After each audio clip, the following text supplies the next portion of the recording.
Vous vous êtes une fois posé cette question comme moi? Comment les lampadaires savaient qu'il faisait sombre et ils commencent à s'illuminer? Peut-être qu'il y a des gens qui sont assis dans des postes de contrôle et une fois qu'il fait sombre, ils les allument. Dans cette vidéo, je vais vous montrer comment ça fonctionne ou le principe de fonctionnement sans toutefois utiliser un microcontrôleur.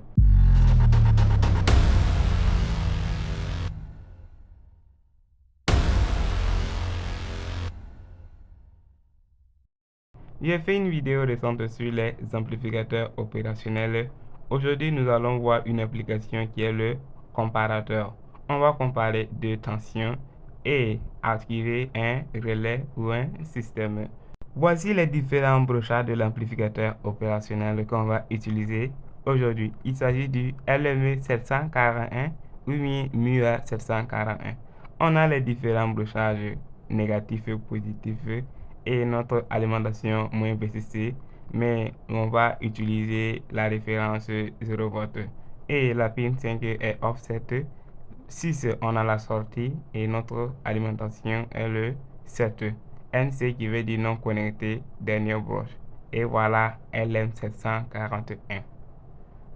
Et voici le schéma qu'on va utiliser. On va utiliser une LDR, une résistance dont la valeur dépend de la lumière pour capter les différents changements de luminosité, capter la lumière, afin d'utiliser le mode comparateur de l'amplificateur, ce qui est très simple. Allez et regardez la vidéo que j'ai faite sur les amplificateurs. Voici le schéma qu'on va utiliser aujourd'hui. Là, je vais vous montrer comment ça fonctionne avec l'oscilloscope sur le logiciel Isis Produce.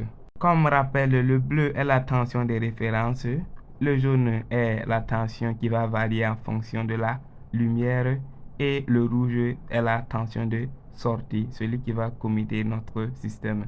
On voit qu'il fait sombre, comme la lampe est loin, et on voit que notre lampe s'allume.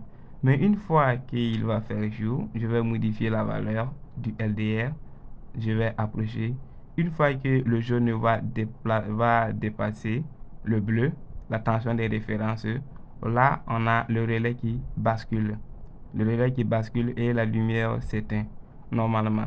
Et si je le fais descendre la luminosité ou bien si je le fais qu'il devient sombre, on voit que la LED va s'allumer encore. La LED est isolée puisque je l'ai mis à 220 volts.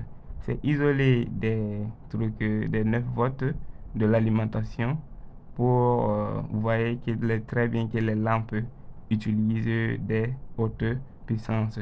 Là, je vais faire une petite démonstration puisque je n'ai pas d'amplificateur opérationnel.